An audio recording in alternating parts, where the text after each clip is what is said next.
Alyson Noesen, the wife of Stefan Noesen, joined me on today's episode as we talked about the life of being a hockey wag.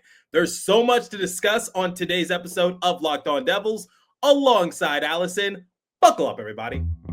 You're Locked On Devils, your daily podcast on the New Jersey Devils. Part of the Locked On Podcast Network, your team every day.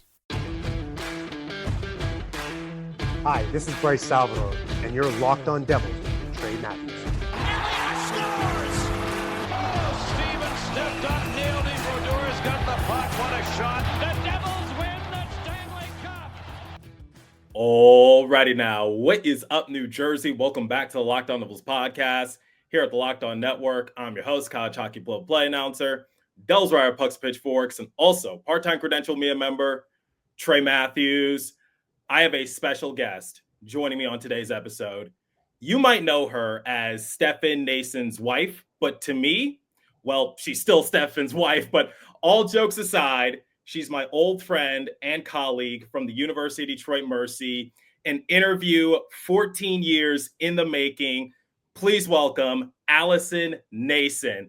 Allie, this was inevitable. First and foremost, how you doing? I'm good. Thank you for having me. Yes, long-time friendship, knowing you 14 years ago. So thank you for having me. No problem.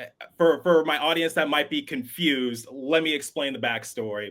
Let's go back to fall 2011. My family lived in Michigan at the time, and when I was 12 years old, I landed my first job. I was a ball boy for Detroit Mercy's men's basketball team.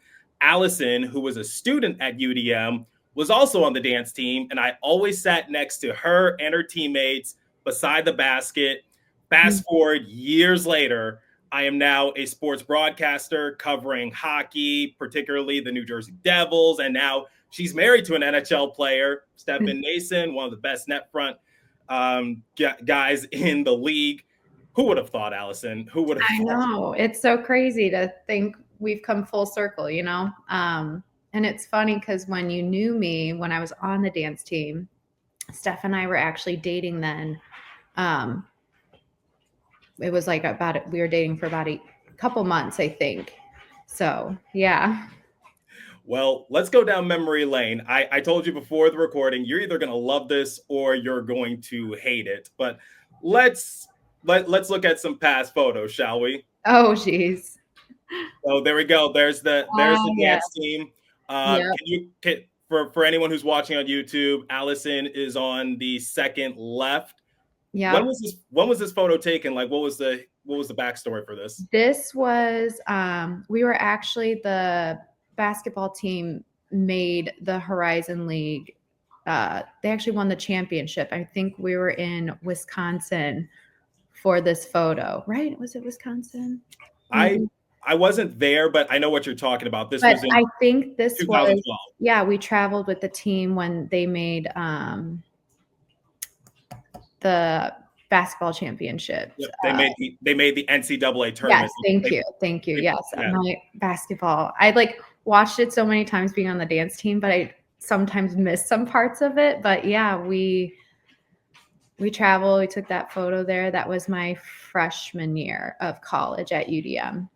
And Steph and I were not together then yet. We're not together then, but here's another photo. Alyson's on the top left corner. Yep. Then I started dating Stefan my sophomore year of college. So yeah, he unfortunately couldn't make to any of the basketball games to watch me dance. He was playing for the Plymouth Whalers in the OHL at that time. So he was traveling. I mean, they had to drive, everywhere for games and stuff. So he couldn't make it to any of them. But yeah. Good old memory. Don't worry. We'll get into that momentarily. All right. Here's a picture of me. Oh, you guys. Yes. Oh, who was that sweet boy's name too? That's my brother. His name is Weston. That's my brother. Yes. Oh, yes. I remember. That's so fun. Yeah. I mean, it's so I always love that photo. Me and my brother really loved it. And now here's me and you. This was late 2016, nearly 10 years ago. You came back for a dance team reunion. Yep. This was my final season of being a ball boy. This was my 6th and final season. And getting to see you and a few other dancers that, I loved as well. It was always nice. So I always kept that photo deep in my. I love it. What a good fun memory lane that was. Absolutely. Let's start there. Let's start with humble beginnings. I know a little bit about your backstory, but could you please tell my audience more about yourself and your upbringing? Yep. I was born and raised in Michigan. Went to college at University of Detroit Mercy. Went to study dental hygiene. I actually went to the dental school there in downtown Detroit and loved every minute of it. Stefan and I actually went to high school together when he played with the Plymouth Whalers. So we knew each other from high school and got together at 19 years old. And now here we are 12. I don't even know how many years later. We're here a lot longer, but yeah, we've been here ever since. So, well, like I said, we're gonna get into that momentarily, but I want to talk more about you as a dancer. You were a really good dancer while at UDM. You had the chance to dance alongside Nickelback and Kid Rock during Detroit Lions games. What were those experiences like? They were really fun. I did grow up dancing. My sister and I did. She went out to LA to go pursue her dance career, but I decided to go the college route. And while I was in college, we had opportunities to audition to perform for the Detroit Lions Thanksgiving halftime show. And I would do it. I did it every year for, I can't even remember how many years, until I was getting too old to do it. And I was selected and got to go on stage and perform with them and do the whole thing. So it was really fun. And I wish, I still had my dance skills. I still got moves, but I was about to say, you look like you could still dance right now. Like looking back at those old photos, I think it's safe to say one thing: you and I aged really well. Yes, I definitely agree with that. All right. Before we talk Stefan, before we talk hockey, before we talk all that, I first want to finish out this segment with this. So I first met you when I was 12 years old, and you were a freshman in college. Let's be honest. Like, what do you remember about me? Like, do you have any like concrete memories or maybe just personality memories? Like, I'll share some memories in a second, but like, you were the sweetest. You were always so kind. Like you actually being 12 years old then, you would always check in on us girls all the time to make sure we were good on top. But you're being so young. It was so sweet of you. And I just remember you always hanging out beside us, saying hi and just being kind and so sweet all the time. And that really stuck out for me because I'm like, oh my gosh, he's 12 years old, but he's so sweet and such a kind young gentleman. Oh, I appreciate that. And the fact that, like I said, fast forward more than 10 years later, and somehow, some way, our paths cross again in the weirdest way. Like I'm still in disbelief that I am talking to you right now, because I know. It's just so weird, and I don't know, but I'll say this: like, it was you and another dancer. I won't say her name just for privacy reasons, but I was the closest to you two, I would say. Yeah, I think you know who I'm talking about. But yeah. Okay, good. So of all the dancers on the team at the time, I was the closest to you and another. You guys always, talked to me, always made me feel welcomed, and I felt accepted in a way, if you know what I mean. So back then, you view me as like, as a kid, but now it's like we're both older, we're both adults, or I'm an adult now. Let me rephrase that. I'm an adult now. So now it seems like you view me more as a peer, which I think is like a cool full circle type of thing. Oh yeah, absolutely. Before we continue with today's episode alongside Alyson, let me tell you guys about Wonderful Pistachios. Looking for a snack that's both delicious and nutritious? Crack into a good source of protein with Wonderful Pistachios. Wonderful Pistachios is one of the highest protein nuts Each 1 ounce servings has 6 grams of protein, giving you over 10% of your daily value. Plus, they're packed with fiber and better for you unsaturated fats to help keep you feeling fuller all day long. Personally, I love the no shells variety. It's the perfect grab and go snack for busy days. Whether I'm snacking at my desk, on a road trip, or just need a quick protein boost, they're always my go-to. Get snacking and get cracking with a snack that packs a protein punch. Visit wonderfulpistachios.com to learn more.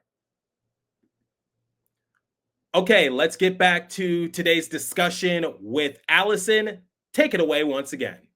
All right, now let's talk about hockey. So you talked briefly about how you and Stefan first met. You met in high school, but how did it begin and how did it blossom into the marriage that it is now? So we had a lot of mutual friends in our high school. So all the Plymouth Whaler OHL boys went to our high school, Plymouth.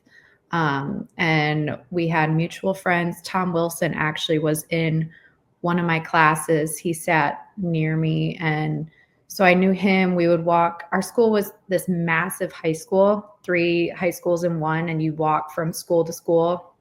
Tom would walk with me here and there. And I knew Stefan being his teammate and also mutual friends of each other. And we were dating other people at the time, but we knew one another. And then somehow in my sophomore year, beginning of my sophomore year in college, we connected again and started to hang out. And it was nice because it was his last year playing juniors with the Plymouth Whalers. So we hung out all the time. He would hang out with my family. I would go to his billet's house. And then he went away. I forget where he went. Oh, Norfolk, Virginia, for Anaheim's farm team. That's where they were then. And then we did long distance from there on out. I would have to fly out almost once a month on the weekends to try and visit him. And it was really hard because being in school full time. And I would try to make an effort, as much as I could, or if he had a break, he would try and come see me. But I pretty much had to go visit him just because their schedules are so crazy. And at one point it was getting really hard during, I think it was when I was in my dental hygiene program. We were doing long distance and the Anaheim's farm team moved to San Diego. So we were doing long distance. So I was in school Monday through Friday seeing patients. And then I would hop on a flight Friday evening after I saw my last patient of the day, go visit him in San Diego, stay there. Then I would take a red eye home Sunday night to fly back, fly home, land Monday morning. My dad would pick me up from the airport and I would go straight to the dental school to go see more patients. And we would do that a lot until finally it was getting too challenging. We did break up for only a couple months. I would say almost like 9 months or so. And then he actually got picked off of waivers and went to New Jersey. And he reached out to me. He's like, I'm back on the East Coast. Like, we're in the same time zone. It'd be so easy to come see me again. I'm like, all right. So we were able to give it another shot because, long distance is hard and a 3-hour time difference and West Coast. So when he came back on the East Coast, he was like, I'm back. Like, let's hang out. So we got back together. And that summer, he actually proposed to me. We got married in 2018. And then the rest is history. Now we got 2 kids, 2 dogs, and back in Jersey again. Well, first and foremost, welcome back. I actually advocated for the Devils to sign your husband again because I was a fan of his game. I genuinely mean that. So Thank you. That's a great story, and it shows that not all relationships are smooth sailing, especially when you have a significant other that's constantly traveling, constantly on the road. And I totally get it because I'm not a player, but I'm a broadcaster and a journalist, and there are times when I barely get to see my own family, and I miss them near and dear. But I have to do what I have to do. This is my profession. But Yeah. I totally get it, and we're gonna talk a little bit more about it. But what year did you and Stefan start dating again? 2012. 2012. Okay, Yeah, so 2012. I'm pretty sure it was it was like in the beginning of my sophomore year of college, right? Yeah, beginning of my sophomore year of college, we started dating.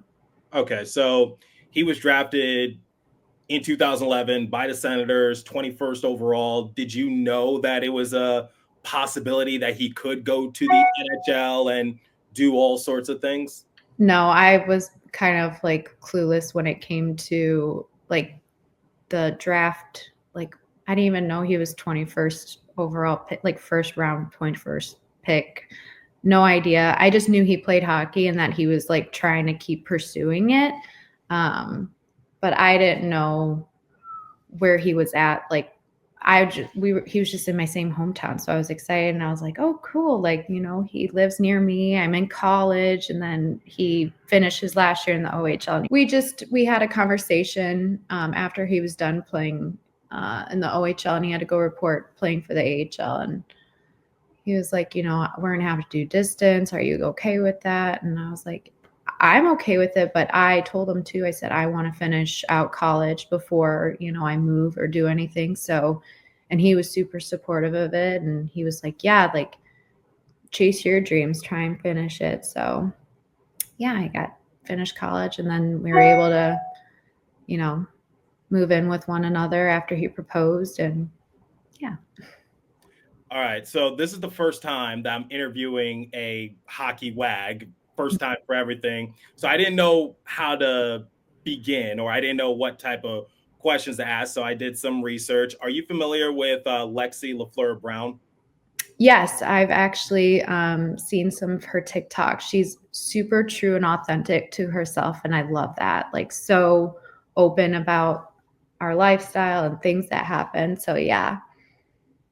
So I watched some of her TikToks for research purposes to basically see like, okay, what's this perspective like? Because, people just see the social media version. They don't really see the behind the scenes. And I think Lexi does a good job of articulating that. So I want to get your perspective of it. In one of her TikToks, she said that a wag's life is also spent at the rink because that's where a lot of her best friends are. There's always a home cooked meal. The kids can mingle among one another. So can you just speak on that a little bit? Because I'm sure a lot of people are curious, like how often do you spend your time at the rink? And it's sort of like a family. Yeah, I actually spend a lot of time at the rink. Most of the home games, I always try to go to them. Now having kids, it's a little harder. But there are times where prior to kids, Stefan actually was injured when he was here with the Devils. And I would just go to the rink with him because I'm like, I have to get out of the house.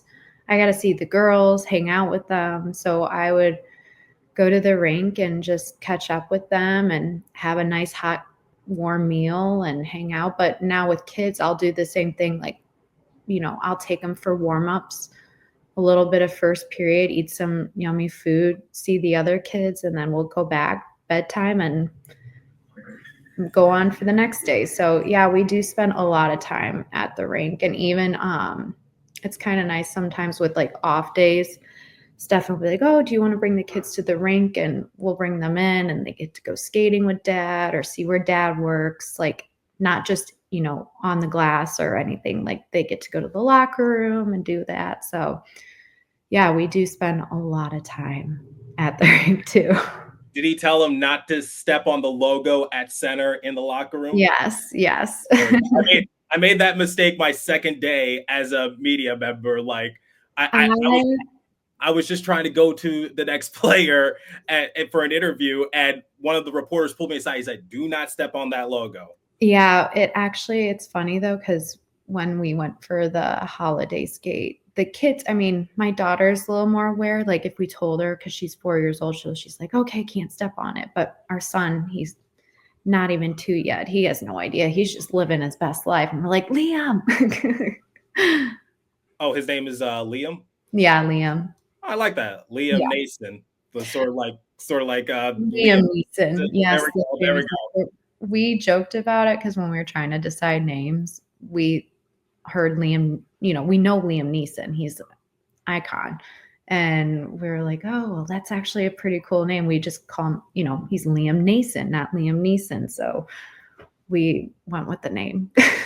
I would have guessed Stefan Jr. or something like that, Oh but no, Stefan's a one of a kind. We just need one Stefan in this world. all right, just one Stefan. So let's talk about the camaraderie you share with the other WAGs. I'm sure it's not just in New Jersey. It's been wherever you've traveled. It seems like the hockey community is a family, and I see that when the WAGs interact with one another. So can you just talk about that a little bit? Oh yeah, I mean, Steph and I have bounced around on so many different teams, and it's actually crazy how large hockey is, but how small it can be because Steph and I are on San Jose, and so we knew the Dillons from before. The Dowlings we knew when Stefan did a PTO in Dallas. The Pesci's obviously from Carolina, and you keep a close, like, even if you don't talk to one another for a long period of time, you still have that connection.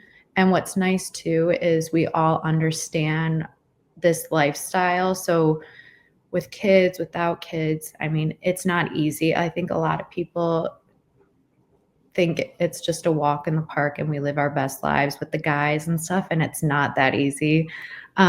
Between like the guys' injuries and the kids being in school and they miss their dad because he's been on the road for almost 2 weeks. So it's nice because us girls we get one another and we get the lifestyle and we get, how hard it can be. Well, you just answered my next question, which is, do you guys sort of like relate? Because it's just like, if Stefan's on the road, that means the rest of his teammates are also on the road, and the wives, the girlfriends can relate to that to an extent. Oh yeah, absolutely. I mean, we have our group chat, like how everyone has group chats these days. Like we have our group chat. We even have one just for like the moms. And if, somebody's struggling with anything, you just send a text out and anyone's there for you. I mean, not even just the moms, even the girls without kids, like they are there immediately and they're super helpful. I mean, gosh, I remember I had a really rough December and January with the kids and my dogs and myself just being sick, and just everything was chaotic. And I had so many of the girls reach out to me and they're like, do you need anything? Like, how can we help? And so it's just nice to know that everyone's got each other's back no matter what. And can you talk a little bit about the other WAGs? Like, who's the planner? Who's the one that tries to get everyone together? Because I think Lexi also mentioned that you guys have to donate some money to to plan these events. So who's the one that's in charge of all of it? Yeah, it's usually always like the captain's wife or girlfriend or the assistant captains.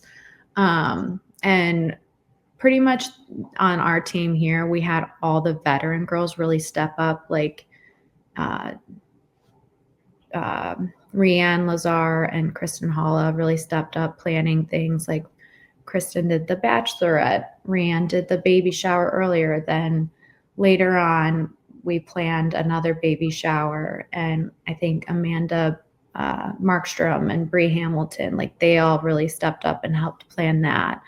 I stepped up and did the jacket. So it's different on every team, depending on who's in charge, but usually it is the captains. But we collectively as a whole, a lot of the veteran girls just kind of stepped up and was like, you know what, we can help out and do X, Y, and Z. Because it's a lot. I mean, gosh, even though people think, oh, it's just, whatever, you got to plan for 20 some girls on a team to go to dinner and do all these things and make sure you're not overspending money. And we do all chip in the beginning of the year for, money to like tip, people in the family room for us that help us out to make our lives easier. And one of the ladies, she helps kind of manage us families. and we send her a gift, and whoever had a baby, we send them a gift. So everyone kind of just steps up, but like I said, it just depends on every team. Our team this year, all the veteran girls really stepped up.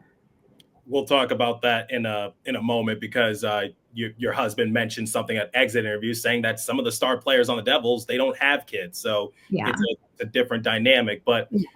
Stefan was traded once in his career. He was a part of a 3-team deal in April 2021. He was traded from San Jose to Toronto. The Blue Jackets were also included in the deal as Nick Foligno made his way up north as well. People think that when a trade goes down, it's just very simple. The player just gets on the plane and checks in with the team he was traded to. But there's a lot more logistics Yep. with that can be a headache. And one of the things that people don't factor in is like the families or like, the wife or the girlfriend. So what was that like when you heard that Stefan was traded from not only a different team, but to a different country? Yeah, it was really hard because that was COVID era. We had our daughter Layton in November, end of November 2020. The guys didn't report to camp till actually for San Jose and everyone. They didn't go till after Christmas, I think. But here we already did months of long distance because of restrictions and stuff. So we got to only spend about a month and a half together in San Jose till he got traded.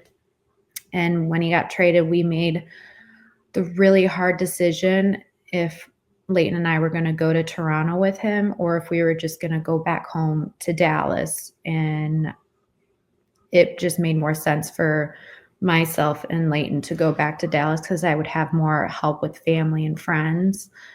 And it was really hard because I had to have his mom come out and help me pack up the house and everything. And we had 2 dogs. And so he got traded and he just ups and he leaves. So like I'm stuck back behind where he's like, all right, I got a suitcase full of stuff. I'm going to take off. And he heads to Toronto. And then I just had to pack up the rest of the house and go back to Dallas and do long distance for another, I don't even know how many more months. And yeah, so it's not easy. It sucks when things like that happen, but we know it's part of this lifestyle and us girls just take the grunt of it and it's all right. It is what it is.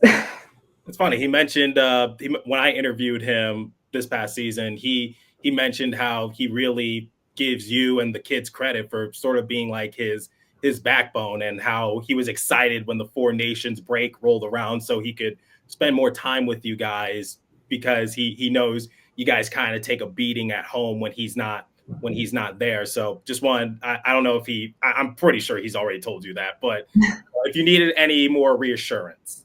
Thank you. Yeah, no, he's really good about letting me know, like, you're a backbone, you're a rock. And it makes me feel good knowing knowing that he knows how hard it is on me and the kids. And yeah. So let's talk about travel in general. You talked about your long distance thing. Your husband has been all over the country playing in New Jersey, California, Pennsylvania, North Carolina, Illinois, and Canada. He's had some stints in the AHL for certain teams. Yep. Before last offseason, it seemed like you guys were always on the move.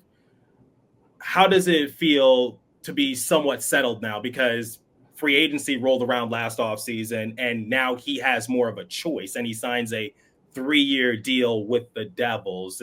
Is it sort of a sense of relief that we can finally just breathe a little bit? Yeah, honestly, it was the biggest relief ever when he did sign that 3-year deal.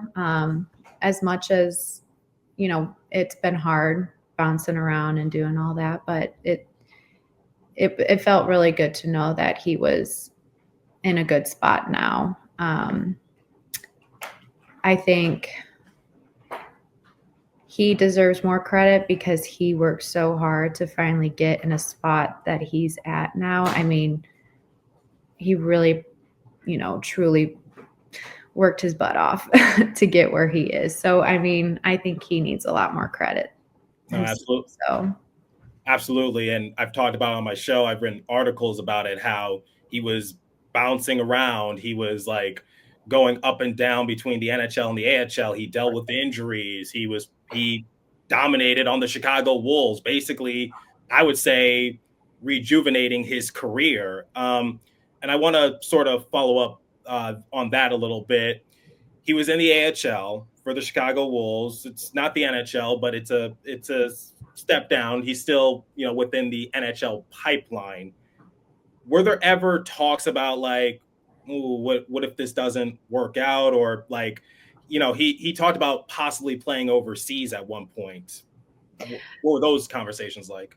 Yeah, I mean, we weren't sure where his career was going to go. I mean, he dealt with some injuries and when we were much younger, when he was with Anaheim, and we knew that it could have been a possibility. We could have gone to Europe, but he's like, you know what? Like, I still want to give it a shot. And I was like, yeah, like, you can do it. I know you're really talented. Like, there's no way, like, this is the end of it. So he asked me, he's like, what do you think? I'm like, I'm following your lead, whatever you want to do. So we had hopes that he would be able to get back in the NHL, and I knew he could do it. It's just, mind over matter. And he had a really amazing coach that year in Chicago that really believed in him, and he had amazing teammates, and he was able to get his career like really kicked back in, and then it ended up working out for him. So I'm really glad,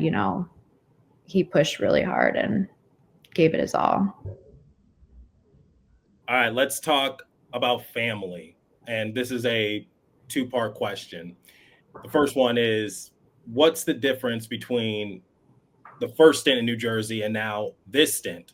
It's the same place, but different living styles and circumstances. Because when I first spoke to him last off season, he said like his first stint, you guys could just like go to New York City, leave the dogs at home. But now it's like you guys got a young family and you're now searching for nannies. Like, can you just talk about that a little bit more?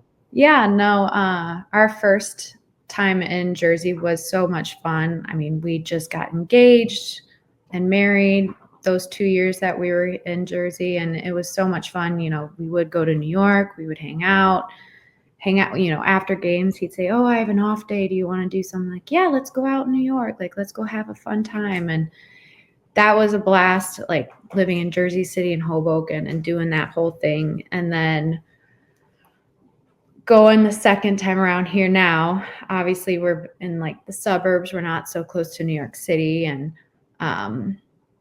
it's still amazing. Like, gosh, like I think people underestimate the state of New Jersey because it's actually really beautiful and so much fun. There's so much to do living in the suburbs. We have little downtown areas that we can go to and take the kids for ice cream or dinners and all that. But this time around, it's actually been really nice. And I think the team did a really good job. I know they went through a wave of when we were here our first time.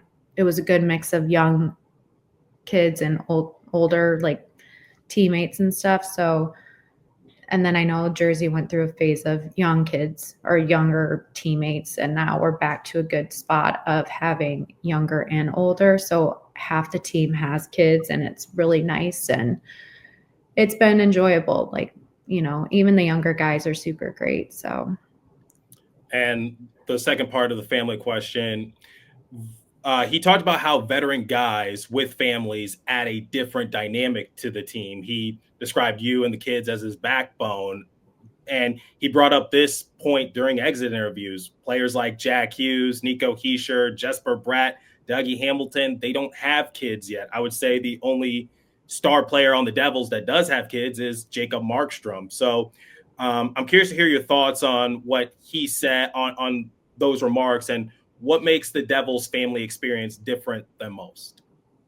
I think a lot of the guys have an understanding of one another when it comes to guys with kids and guys without kids. I think there's a good mesh of everyone knowing, hey, like Nace can't do this because he's got X, Y, and Z, or vice versa. Like, I think everyone just has a good understanding that, to make it a really good team, everyone's got to be cohesive in some sort of way. So whether you have kids or no kids, like, everyone just understands each other, which makes a huge difference.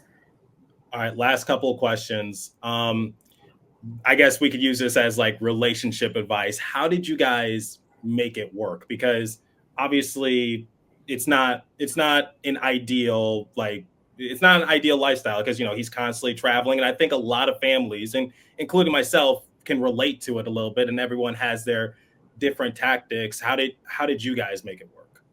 I think just an open communication really helps, understanding where each other's coming from.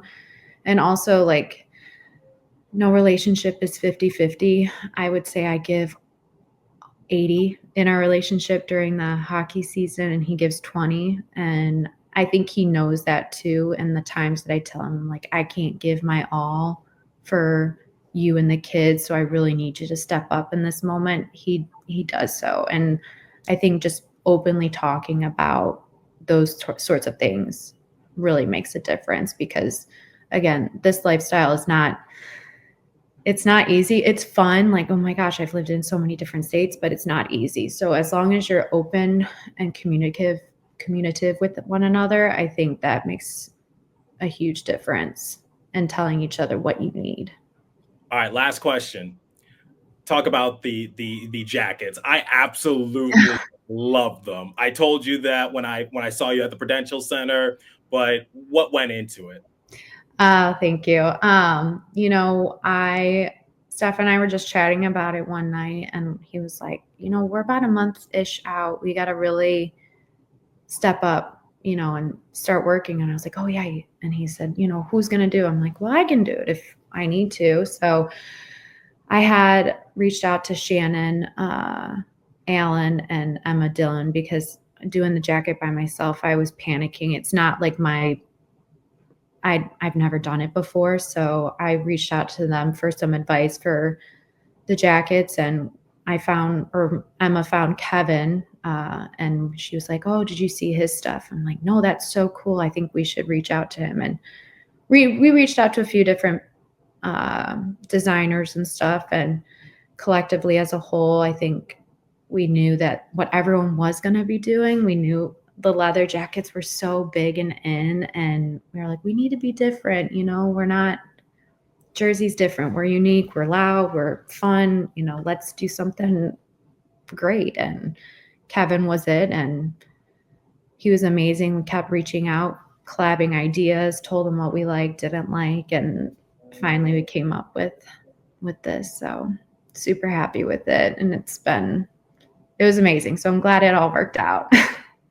Alyson, we talked about everything from your time at UDM to now being a hockey wag to now being a mother of 2 kids. Is there anything else you want to add?